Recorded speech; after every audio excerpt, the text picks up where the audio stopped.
Bismillahirrahmanirrahim. Bismillahirrahmanirrahim. Assalamualaikum warahmatullahi wabarakatuh. A'udzubillahi minasyaitonirrajim. Bismillahirrahmanirrahim.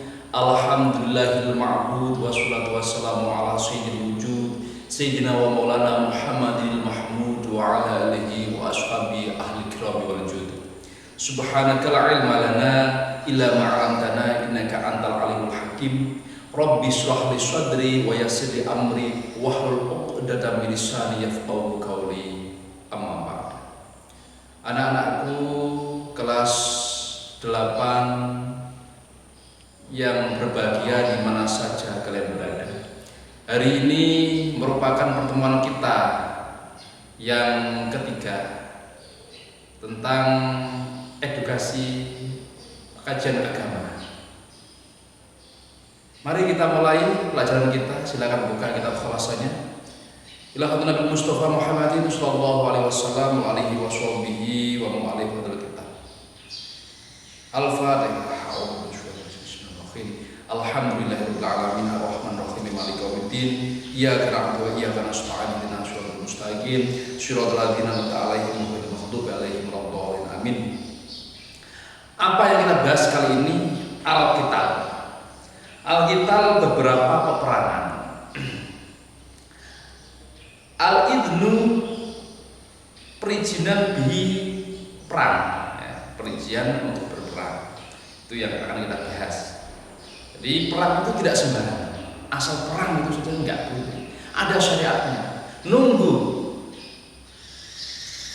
petunjuk dari Allah. Kalau Allah sudah menurunkan wahyu lewat Al-Quran itu, ya, terus kemudian Allah mengizinkan baru Nabi mulai berperang. Berani beliau menyatakan berperang karena ada tuntunan wahyu dari Allah. Tanpa itu nggak berani. Asal bunuh saja nggak berani, itu nggak diperbolehkan dalam Islam. Bad'uhu dan menerangkan tentang awal terjadi peperangan, ya, awal dari peperangan. Adadu sayarah, adadu saroyah, dan berapa bilangannya peperangan yang tidak diikuti oleh Rasulullah. Adadul ghazawat, dan beberapa perang yang diikuti oleh Rasulullah. Kemudian menerangkan apa lagi?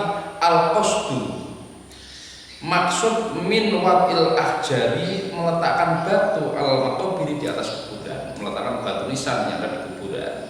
Itu sebenarnya merupakan syariat, ya, syariat dari Nabi itu sendiri. Nanti akan dijelaskan di bawah. Abina mengizinkan Allah lil muslimina pada kaum muslimin biqitalil adaihi, dengan memerangi musuhnya, ba'da mu'aradatihi, setelah musuh menentang Nabi pada Nabi sallallahu alaihi wasallam, wa idaihim, dan menyakitkan mereka lahu pada Nabi, dan menyakitkannya mereka lahu pada Nabi, wattifaihim, dan sepakatnya mereka ala qatlihi, untuk membunuh Nabi. Jadi awal daripada peperangan itu biasanya disebabkan oleh sesuatu yang tidak mungkin dibiarkan. Musuh-musuh Islam ketika itu menyerang Islam dulu. Yang dikehendaki Rasulullah sebenarnya ketika beliau hijrah di Madinah, itu membangun Madinah sebagaimana yang ada di Indonesia sekarang ini. Beragam-ragam suku, beragam-ragam keyakinan, tapi rukun. Nah, itu sebenarnya pinginnya seperti itu. Tapi ternyata lain daripada yang lain, tidak sesuai dengan apa yang dikehendaki. Padahal saat Rasulullah hijrah ke Madinah, itu ternyata Rasulullah itu diganggu oleh orang-orang Yahudi. Padahal antara Muslim dengan Yahudi itu sudah membuat perjanjian damai, supaya tidak saling menyerang. Hidup rukun, hidup bersama-sama meskipun beda-beda keyakinannya. Itu sebenarnya pengen membuat negara seperti itu. tapi ternyata Yahudi malah merusak perdamaian itu tadi. Nah, akhirnya jangan heran kalau sekarang ini Yahudi Madinah itu semuanya Muslim, nggak boleh orang non Muslim masuk ke Madinah. Agamanya hanya Muslim. Itu bukan berarti Islam itu egois, tapi karena tidak sesuai dengan harapan. Pengen hidup bersama-sama ya walaupun, tapi di Arab sana, di Madinah tidak bisa dirukunkan. Akhirnya jangan heran kalau orang non Muslim dikeluarkan dari Madinah pada saat Rasulullah, sehingga diteruskan sampai sekarang ini. Mereka itu mengganggu. Ya. Diriwayatkan orang Yahudi nggak bisa diajak damai. Ada wanita Muslim ketika itu di pasar, lagi beli apalah, kemudian orang Yahudi mengganggu karena nafsu diganggu. Wanita itu nggak menerima. Akhirnya wanita itu meminta bantuan kepada sesama Muslim.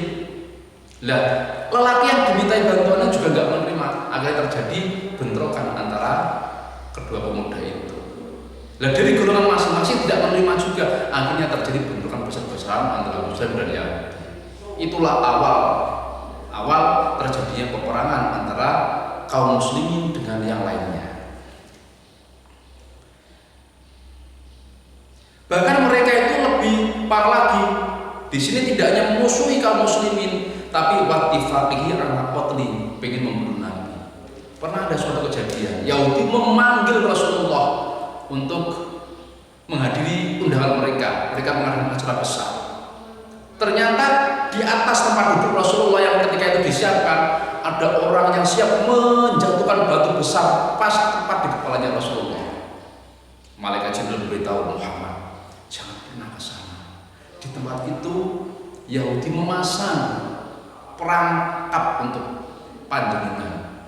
Kalau jenengan duduk di situ, pasti jenengan akan ditimpai batu itu dari atas. Nampak itu orang yang membawa batu besar itu. Makanya Rasul nggak jadi duduk di situ. Menghadiri undangan di pintu luar, langsung Rasulullah kembali lagi. Dan Rasulullah mengerahkan pasukannya untuk memerangi Yahudi yang ada di tempat itu. Yang sebenarnya tujuannya bukan untuk kumpul-kumpul, tapi untuk mengadakan perangkap untuk Rasulullah, supaya Rasulullah itu bisa dibunuh pada saat itu. Ternyata usaha mereka itu gagal. Itu juga penyebab yang kedua. Penyebab terjadi peperangan antara kaum muslimin dengan golongan-golongan yang lainnya. Jadi tidak ada istilah Islam itu menyebarkan Islam dengan cara memakai pedang asal hantam saja, enggak seperti itu. Karena diawali, ya, karena diawali. Wabada, kemudian memulai al-qitalu, peperangan fi syaratil ula pada tahun yang pertama, bisyariatin, dengan mengerahkan pasukan, dengan pasukan ya, bisyariatin dengan pasukan arsalaha, yang memutuskannya. Siapa yang memutus? Rasulullah sallallahu alaihi wasallam. Jadi jangan heran kalau bahasa Arab itu subjeknya di belakang, berbeda dengan bahasa Indonesia ya. Itu kalau dibolak-balik kata-katanya itu wajar. Yang penting itu paham maksudnya. Birisalati ya, mengutus biriyasati amihi, dengan dipimpin oleh pamannya Hamzata, yakni Sayyidina Hamzah, li'tiradi'irin, karena untuk menghalang-halangi ya, untuk menghalang-halangi kafilah dagang di Quraisyin, kaum Quraisy. Raji'atin, yang kembali nasyami dari negara Syam, tsumata taba'at, kemudian bertubi-tubi asyarayata, terjadi peperangan yang tidak diikuti Rasul, wal ghazawatu, dan terjadi peperangan yang diikuti oleh Rasul. Jadi awal dari peperangan itu, di samping masalah intern kaum muslimin Madinah bersama orang Yahudi yang ada di sana, juga masalah ekstern antara Madinah dan Mekah. Kenapa di sini diterangkan bahwa Rasulullah ya mengutus Hamzah sebagai panglima perang untuk menghalang-halangi kafilah Quraisy, berarti itu kan mengawali peperangan. Tidak. Sebelum itu ada kejadian panjang. Setelah kaum muslimin hijrah dari Mekah ke Madinah, ternyata orang-orang yang Mekah yang di sana ya, itu malah menjarah miliknya kaum muslimin yang ditinggal di Mekah. Ada rumah digeledah isinya apa? Kalau ada TV ya diambil TV, kalau ada TV-nya lagi. Ada apapun uang yang diambil uang, ya. Apapun yang ada di dalam sana, harta kekayaannya cuma dikuras habis. Lah gara-gara itu Rasulullah dimintai pendapat tentang masalah perang terhadap kaum Quraisy. Rasulullah ketika itu nggak berani menyatakan perang karena belum ada wahyu yang turun. Lah setelah Allah menyatakan ya perang Muhammad, ketika kita itu dihantam, ya kita boleh menghantam, asal kita tidak memulai dulu. Ayatnya dicari sendiri ya, itu ada itu ya tentang masalah ya udah perang diperbolehkan untuk saat ini. Nah, akhirnya Rasulullah mengutus Sayyidina Hamzah dan kawan-kawannya untuk menghadang kafilah Quraisy sebagai balasan sikap mereka yang ada di Mekah, ya, yang menjarah semua miliknya kaum muslimin yang ditinggalkan pada saat hijrah itu ya. Nah, gara-gara itu di belakangnya bertubi-tubi terjadi peperangan, baik itu perang yang diikuti oleh Rasulullah yang namanya Ghazawat atau perang yang tidak diikuti oleh Rasulullah yang namanya di sini adalah Saraya. Nah, Ghazawat itu diikuti oleh Rasulullah, yang Saraya hanya pasukannya saja yang diutus, tapi Rasulullah tidak ikut perang. Wa balagha, dan sampai atau mencapai ada Sarayahu, jumlah perang yang tidak diikuti Rasulullah sab'an wa arba'ina, 47 syariatan peperangannya. Wa adadul ghazawati, dan jumlah perang yang diikuti Nabi sab'an wa isrina, sab'an wa isrina, 27 ghazwatan peperangannya. Itu ya. Jadi di awal hijrahnya Rasul ya, di awal hijrahnya Rasul itu terjadi peperangan yang disebabkan oleh banyak hal. Yang jelas kaum muslimin tidak boleh mengawali peperangan sebelum diperangi terlebih dahulu. Yang kedua, watufiyah, membahas tentang wafatnya ya, fi sanatil ula, pada tahun yang pertama. Siapa yang wafat? Utsman bin Maz'un ya, Utsman bin Maz'un. Siapa itu? Akhu Rasuli, saudara Rasul sallallahu alaihi wasallam, minar radha'i, dari saudara susuan. Jadi Rasul itu ketika masih kecil di Arab sudah terbiasa ya, tidak disusui ibunya terus, tapi dititipkan sama orang. Lah ibu yang menyusui ketika itu dinamakan ibu susuan. Ya.